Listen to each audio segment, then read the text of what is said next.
pessoal dos sextos anos A e B, espero que todos estejamos bem, com a graça do nosso Senhor Deus, nós e nossas famílias estejam todos bens.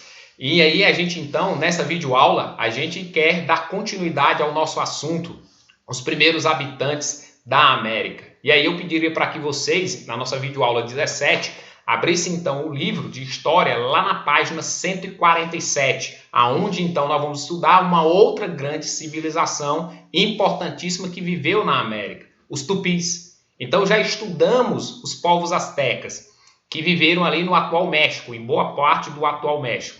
Os maias, que viveram ali no sul do México, na famosa Península do Yucatán, mas também em terras dos atuais Guatemala, El Salvador, Belize, Honduras. E os incas, que viveram aqui na América do Sul, na região andina, ou seja, em terras próximas à Cordilheira dos Andes, vindo a construir aquilo que foi o maior império das Américas. Então, nessa nossa videoaula, a gente vai continuar fechando, estudando os tupis, povos que então viveram principalmente, unicamente, exclusivamente nas terras do atual Brasil. Tá certo, pessoal? E aí, a gente então na página 147, a gente então fala sobre eles. E aí, uma informação importantíssima é que antes da chegada dos portugueses ao Brasil, em 22 de abril de 1500, existia então nessas terras, de acordo com pesquisas arqueológicas, entre 3 a 5 milhões de nativos, ou seja, de tupis guaranis.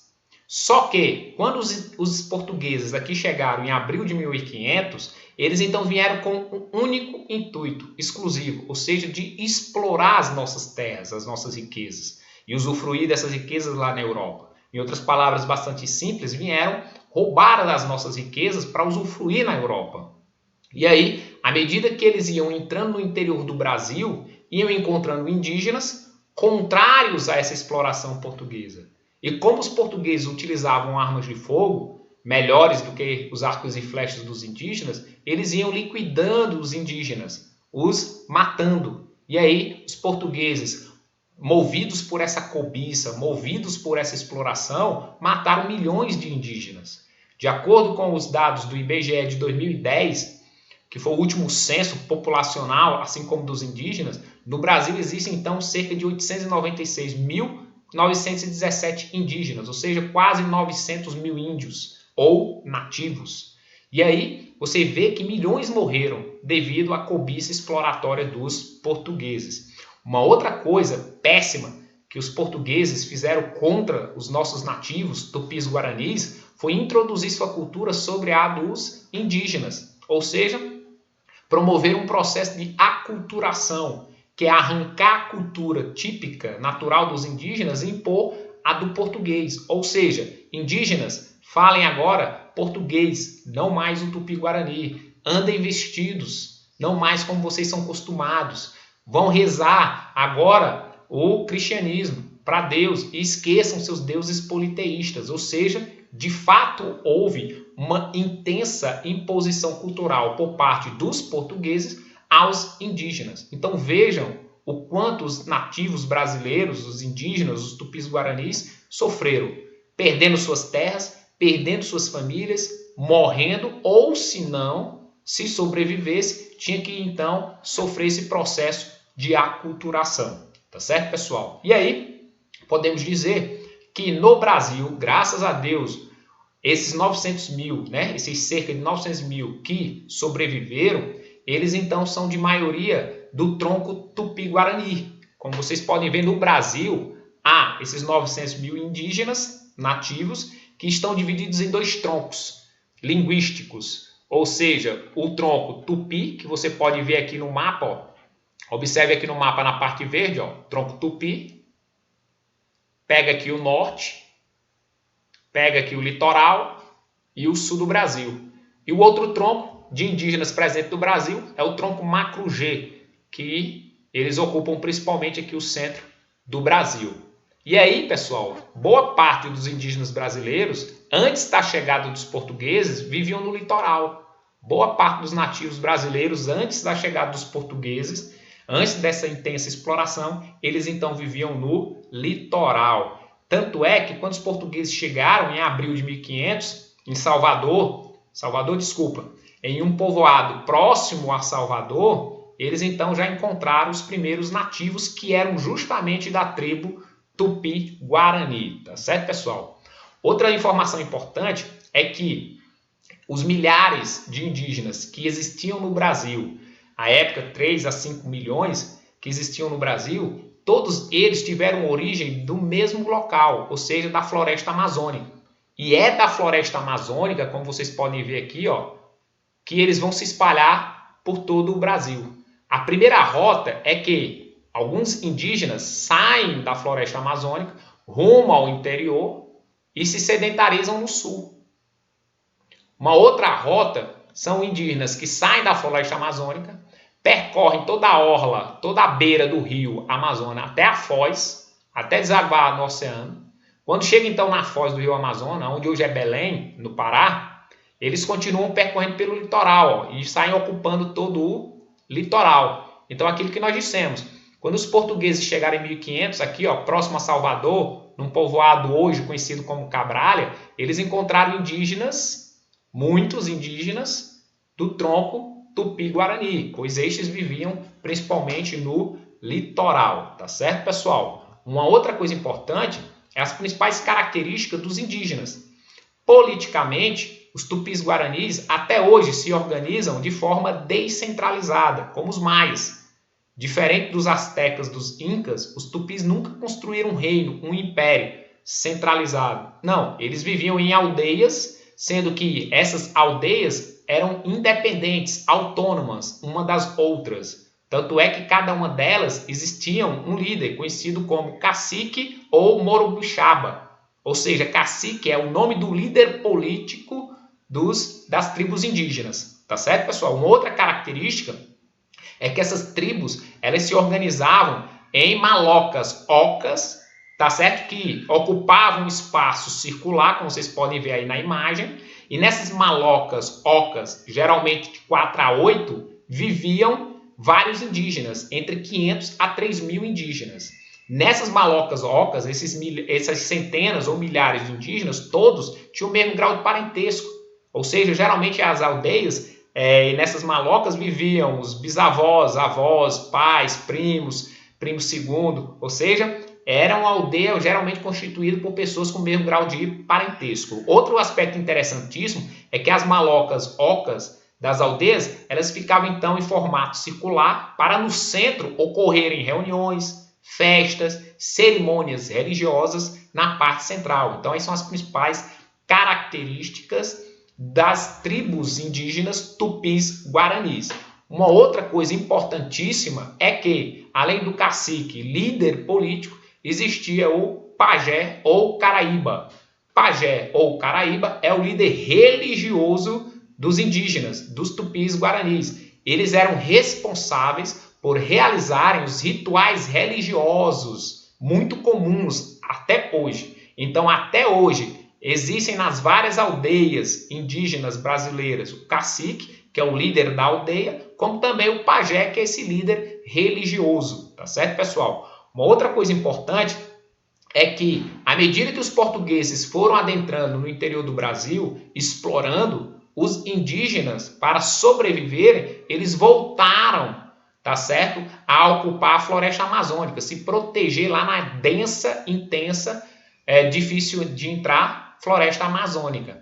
Então, pessoal, os indígenas brasileiros hoje, mais de 70% deles vivem no norte do Brasil. A maior concentração de indígenas é lá, na floresta amazônica, tá certo? E aí, a gente então, para finalizar, a gente quer falar um outro importante aspecto para vocês, que é a questão das contribuições indígenas. Ou seja, pessoal, uma das principais contribuições dos indígenas é na parte agrícola e medicinal. Muitos gêneros agrícolas que os portugueses passaram a consumir foram apresentados pelos indígenas. Os portugueses não conheciam. E aí os portugueses levaram esses gêneros agrícolas para a Europa. E se tornou comum o consumo no Brasil por parte do branco português e futuramente por nós, não indígenas. E aí alguns desses gêneros agrícolas que até hoje nós consumimos é a batata inglesa, mandioca, batata doce, milho, amendoim, tomate, feijão. Então, eram gêneros agrícolas que os indígenas conheciam, consumiam e os brancos portugueses não. Então, são os indígenas que apresentam esses gêneros agrícolas para os portugueses. Uma outra coisa importantíssima que os indígenas apresentaram para os portugueses, vocês veem aí do lado, são as famosas ervas medicinais, ou seja, remédios para determinadas doenças retirados e produzidos a partir da natureza. Então, os indígenas tupis-guaranis, típicos do Brasil, eles tinham um vasto conhecimento, tanto na parte agrícola quanto na parte medicinal. Até hoje, nós não necessariamente somos curados de determinadas enfermidades por remédios químicos, ou seja, de farmácia, mas sim por remédios naturais, né? Que aqui em Picos tem alguns locais que vendem esses remédios naturais baseados em ervas medicinais. E aí então eu queria mostrar um vídeo para reafirmar esse conhecimento que a gente acabou aí de absorver, de ter, tá certo? Que é sobre os tupis-guaranis, só que na atualidade, os principais aspectos desses indígenas, desses tupis-guaranis na atualidade. Então vamos lá assistir esse vídeo. Logo na chegada à aldeia, nossa equipe é recebida pelo cacique Nelson. E é assim que vamos chamá-lo. O nome em Guarani é complicado de aprender. Quando eu chego aqui na aldeia, um dos meus primeiros desafios é aprender a falar o nome do cacique, porque a gente precisa chamar as pessoas pelo nome. E ele vai tentar me ensinar. Como é que fala o nome do senhor, cacique? Em Guarani é Caraítataiandã. Caraítataiandã. Falei certo? Falou. E como é que fala bom dia? Jaúdio. Jaúdio. Jaúdio. Jaúdio Caraítataiandã. Jaúdio. Consegui? Consegui. O cacique comanda a aldeia Três Palmeiras, em Aracruz, há 6 anos com mão de ferro. São cerca de 200 índios guarani. Na tribo, passado e presente, caminham lado a lado. A casa de barro e palha, a de alvenaria.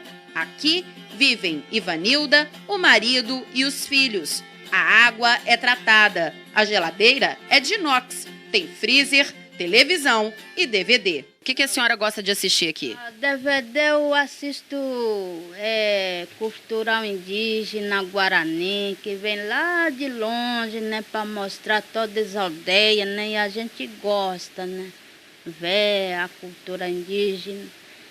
E na televisão já gosto de ver o jornal, o que está acontecendo lá na cidade. Na aldeia também conhecemos Mainon, 16 anos, filho de uma jornalista carioca com índio guarani. Escolheu viver na aldeia com o pai. Eu me sinto mais índio, né? Porque a minha entrega aqui, eu sempre morei na aldeia, falo a língua, eu conheço sobre minha cultura, então eu me sinto assim e eu sou assim. E é Mainon que mostra que os índios daqui estão de olho no mundo lá fora. O Mainon me fez um convite para conhecer a casa dele aqui na aldeia. E chegando aqui, eu tive uma surpresa. Olha só, o Mainon está com um notebook, com um modem, conectado na internet e na rede social.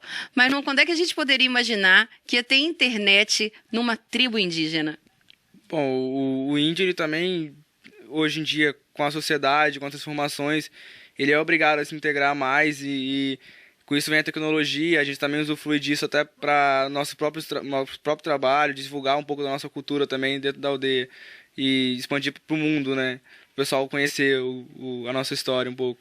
Em uma das salas do Centro de Cultura da tribo, mais uma surpresa. Vários computadores já estão prontos para receber os pesquisadores do Museu do Índio, que vão estudar as riquezas dessa terra. Mas apesar de conviverem com a modernidade, os Guarani não abrem mão de sua cultura, de suas raízes. Hoje nós temos outras culturas no redor da nossa cultura e nós temos que preservar e orientar as comunidades, as crianças, os jovens, para que não acabe a nossa cultura, né? Como minha avó sempre fala, a raiz, a cultura guarani tem que ser continuado até Deus querer. Os Guarani ainda vivem do que produzem. Mel, banana e tirar da terra o sustento é apenas um dos orgulhos desse povo. Uma das principais conquistas dos índios nos últimos anos foi conseguir trazer a educação para dentro das tribos. Essa daqui é uma sala de aula que fica na aldeia. A professora é uma indígena. Os meninos aprendem principalmente a língua mãe, o guarani, mas aqui também é ensinado o português. Até 4º ano eu estudo só guarani. Depois do 4º ano, entra o português. Aí entra no português. Alice, de 14 anos, é a filha do cacique. O português ainda sai um pouco arrastado. Tem aula de matemática? Tem. Tem aula do que mais? Ciência, geografia, artes, língua guarani, educação física. É como se fosse uma escola lá na cidade. É. Vocês aprendem inglês aqui? E o que é mais difícil, falar guarani ou falar inglês? Inglês. Apesar de estudarem a língua dos brancos, na aldeia, poucos índios falam português. Entre eles, só se fala guarani, se canta em guarani para chamar os guerreiros.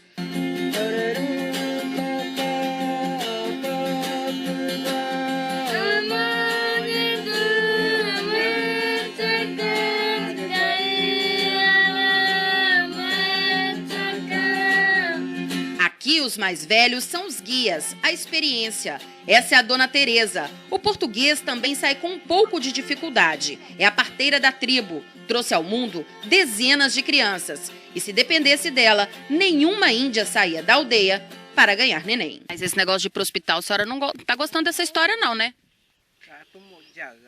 Porque ali é cortar barriga. E depois vem em casa, e depois passa mal, tem que voltar lá de novo. Na aldeia não. Ganha a menina, toma remédio do mato, trata também, já fica bom. E por falar nos mais novos, Natália, de apenas 18 dias, é o xodó da tribo. E com ela aprendemos mais uma curiosidade. Entre os Guarani, os bebês só ganham um nome indígena depois do 1º ano de vida. Antes de gatinhar, né, colocar o pezinho no chão, antes disso não pode ter um nome. Só depois que gatinhar, colocar o pé no chão, aí já pode dar o nome, porque o nome indígena é sagrado, pelo dom do espiritual. Né? Então aí já, o curandeiro já incorpora o espírito da criança e a criança fala o nome para o curandeiro. Aí então passa o nome da criança para a mãe. Então não é a mãe e o pai que escolhem o nome. Não. É a criança que, através do espírito, fala para o curandeiro que nome quer ter. Isso. E na aldeia não são poucas as surpresas. Olha só onde estamos. A influência do branco pode ser vista em vários aspectos aqui da tribo, como, por exemplo, na religião. Mas eles nunca se esquecem da cultura guarani. O seu Jonas, por exemplo, é um dos líderes religiosos aqui da aldeia. Essa igreja é uma igreja evangélica e eles aprendem desse jeito aqui, ó. A Bíblia deles é toda escrita em guarani. Do pastor, que também é o curandeiro, eu ganho uma bênção especial para me proteger dos maus espíritos.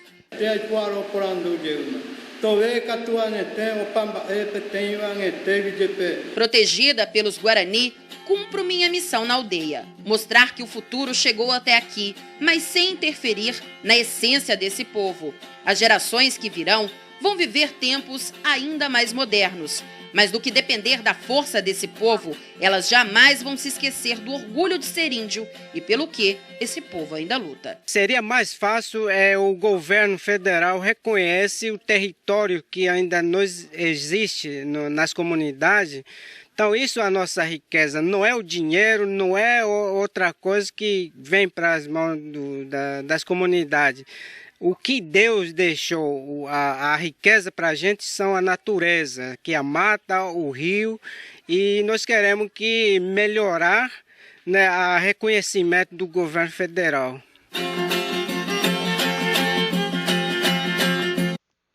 Então vimos aí um vídeo falando dos principais aspectos dos tupis guaranis hoje em dia, ou seja, com o passar do tempo foram absorvendo a cultura do branco e introduzindo-se na sociedade de maioria tá certo? Branca, negra, atingindo ou absorvendo essas culturas. Então, de forma geral, nós vimos os principais aspectos dos tupis antes da chegada dos europeus, durante a chegada dos europeus e nos dias atuais. Desejo a vocês bons estudos, pessoal. Fiquem com Deus. Abração.